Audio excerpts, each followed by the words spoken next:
Dear viewers, welcome to our channel. Subscribe to receive more stories every day.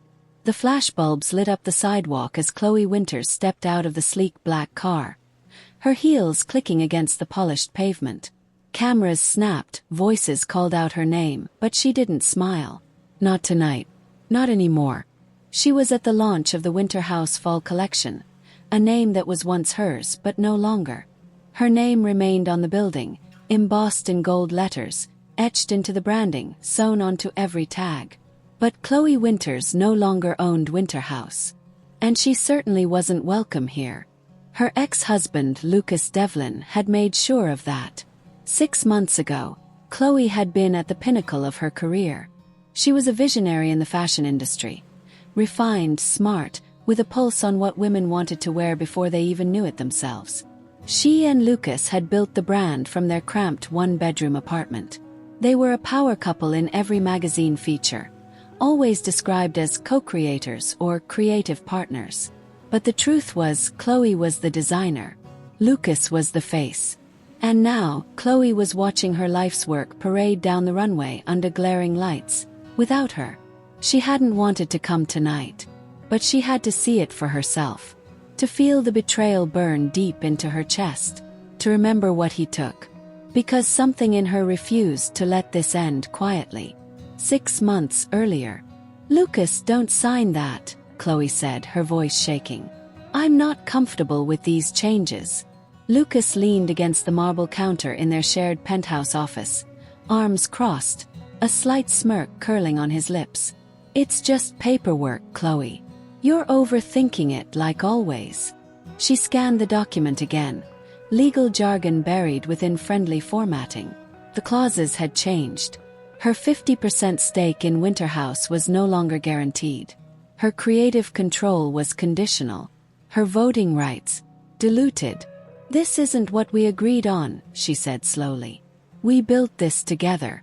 You promised we'd always be equal." Lucas pushed off the counter. "And I meant it," he said, walking toward her. "But this is just business."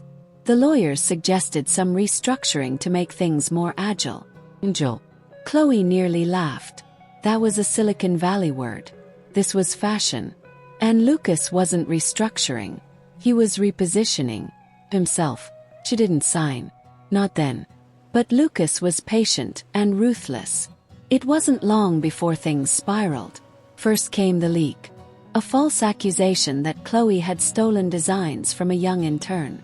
Then came a media story about her erratic behavior and inability to work with the team. A carefully timed narrative rolled out over weeks. Models stopped calling. Clients grew distant. Magazines stopped requesting interviews.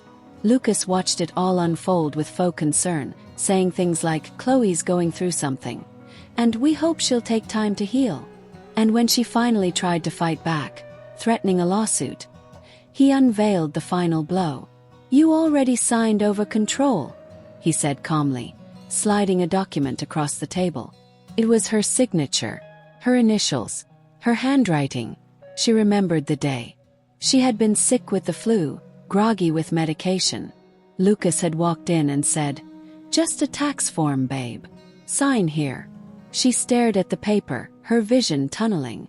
She had been played. The weeks after were a blur of lawyers and headlines. Lucas had ironclad control over Winter House. Her name remained, but her stake had vanished. Publicly, she was painted as unstable, unprofessional, her legacy tainted.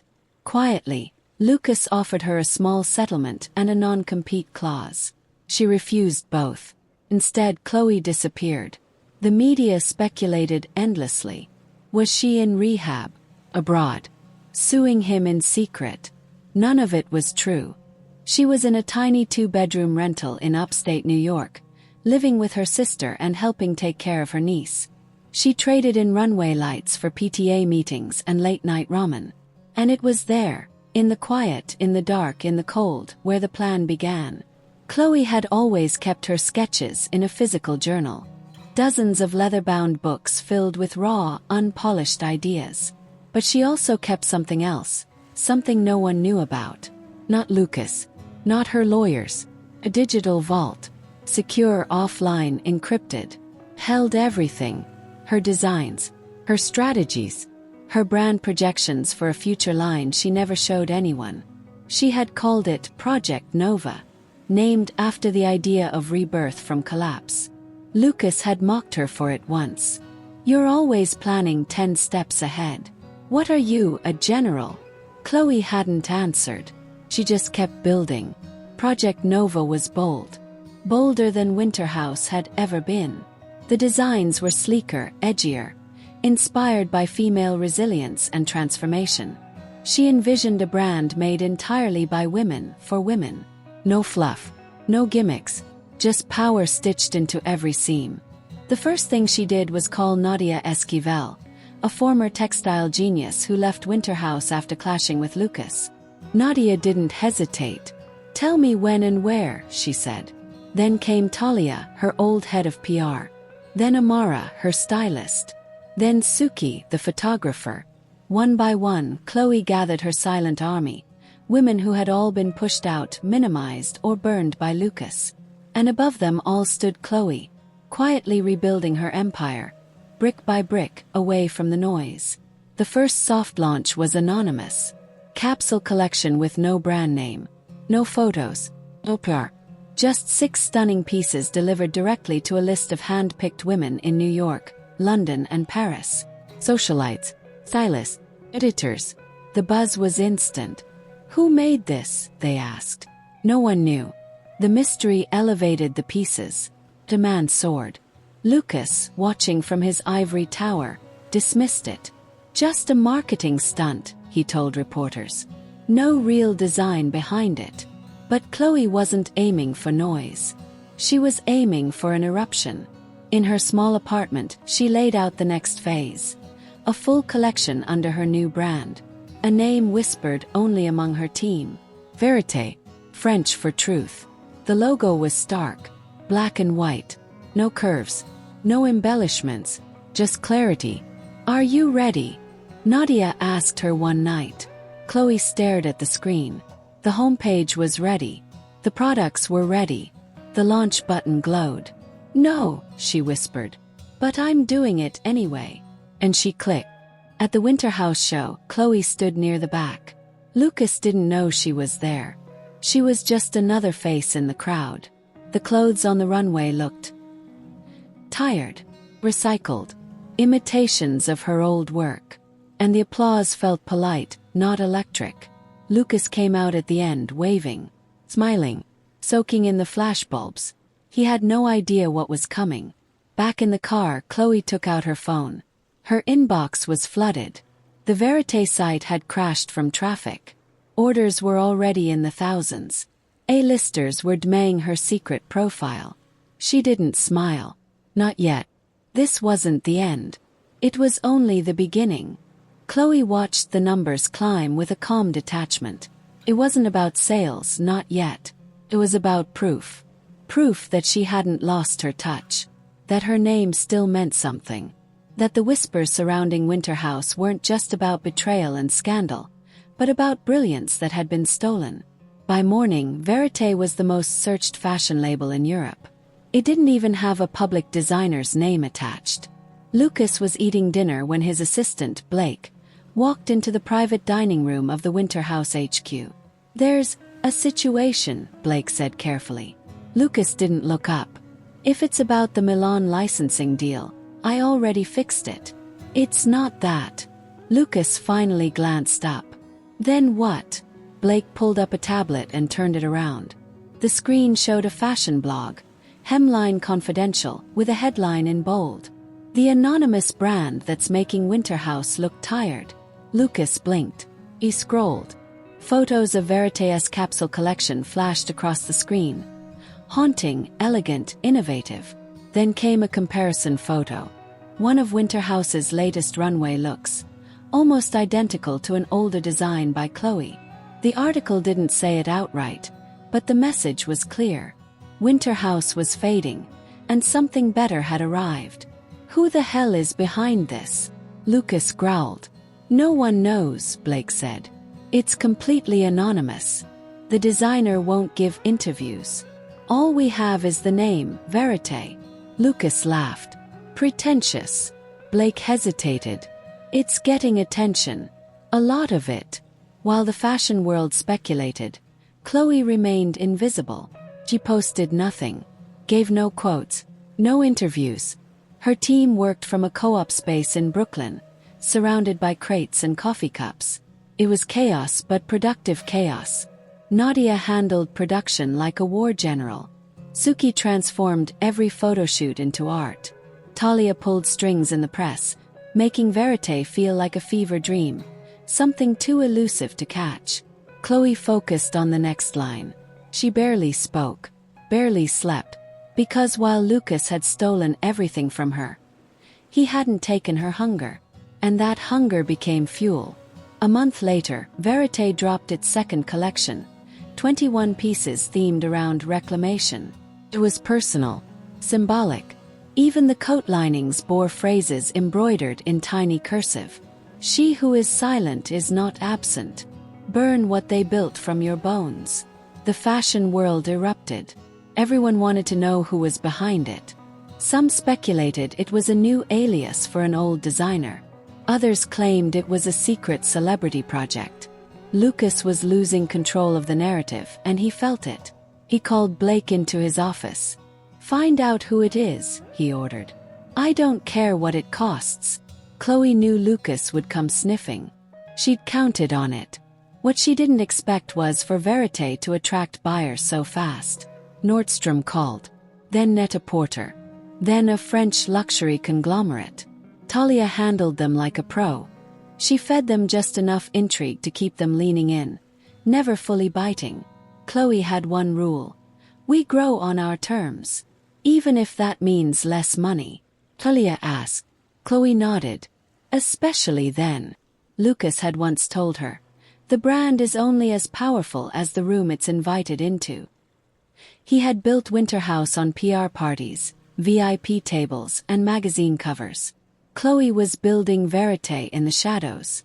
Story. Soul. And the rooms were now begging her to walk in. They offered her Vogue.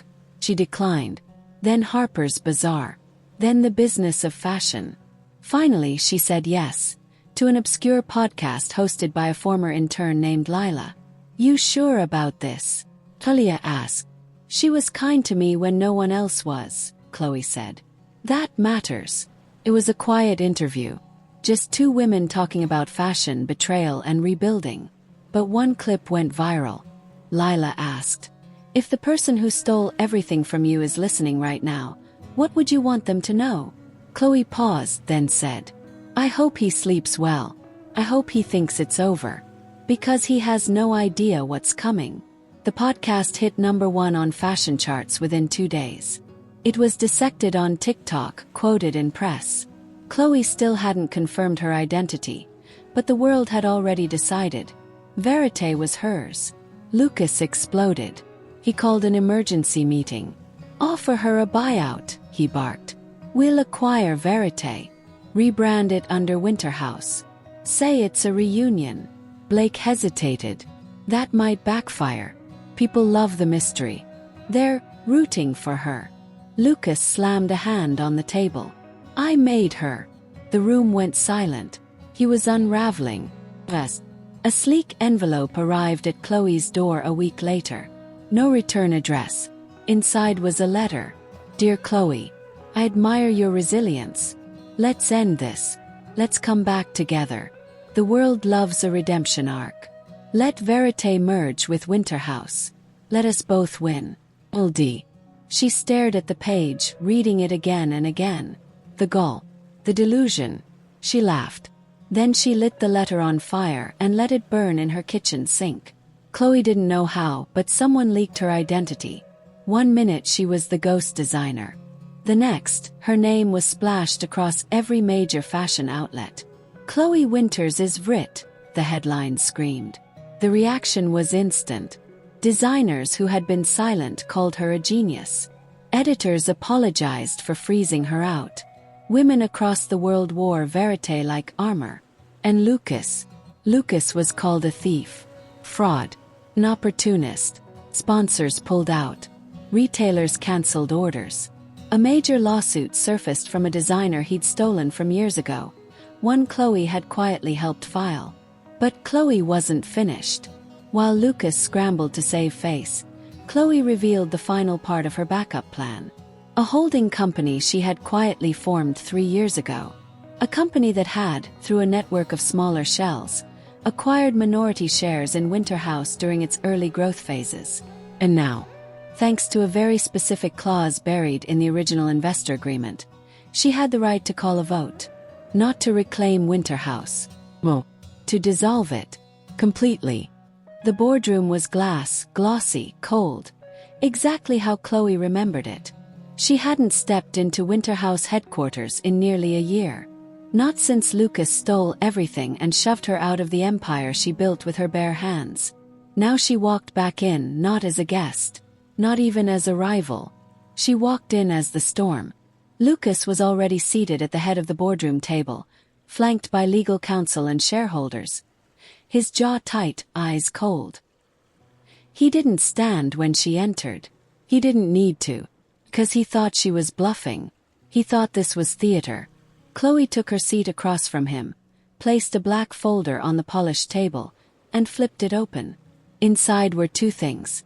A document proving that a holding company called Renaissance 9 owned 22.4% of Winterhouse's voting shares. A legal notice calling for an emergency shareholder vote to determine the future of the company. Lucas stared at the folder, then at her. His mouth twitched. "You've got to be kidding." "I'm not," Chloe said calmly. "And neither is your largest investor. He's voting with me." Lucas laughed, but it was hollow. "To what end? What do you think this accomplishes? You want control of the company again." Chloe tilted her head. "I don't want control," she said. "I want closure." She slid a third document across the table. It was the motion. To dissolve Winterhouse Incorporated and liquidate all assets, including licensing, branding, and trademarks, effectively nullifying the company's continued operation. Lucas's face paled. "You're insane." Chloe didn't flinch. "You made a company off my name, my reputation, and my designs. But you never understood the soul of it. You just stripped it for parts." He stood abruptly. "You're not going to get the votes." Chloe met his gaze steady. "I already have them." In the end, it wasn't even close. The room filled with quiet as shareholders, disillusioned by Lucas's recent scandals, eager to cut losses, voted in favor of the motion. The final tally: 78% yes, 22% no. Lucas's empire, Winterhouse, was dead. Not inherited. Not salvaged. Erased. Fashion Twitter exploded. TikTok flooded with reaction videos. Think pieces poured in from every major outlet. Chloe Winters doesn't just play the long game, she invents it. The greatest revenge in fashion history. Winterhouse is gone. Verite is the future. The press speculated on what Chloe would do next. Would she launch a runway show? A global tour? Would she take over the Paris scene? She did none of that. She took a week off. Rented a beach house with her sister and niece. Cooked pasta barefoot. Slept in. With Winterhouse gone, Lucas's reputation followed. No one wanted to touch him. No one wanted his pitches. Even his influencer girlfriend left him. Publicly, on Instagram. He tried to launch a podcast. A flop. He tried to start a new label. It was mocked. One day, Lucas walked past a billboard in Soho featuring a towering black and white image of a woman in a bold trench coat. Her head held high. The tagline read, "Let them take everything. You'll just make more.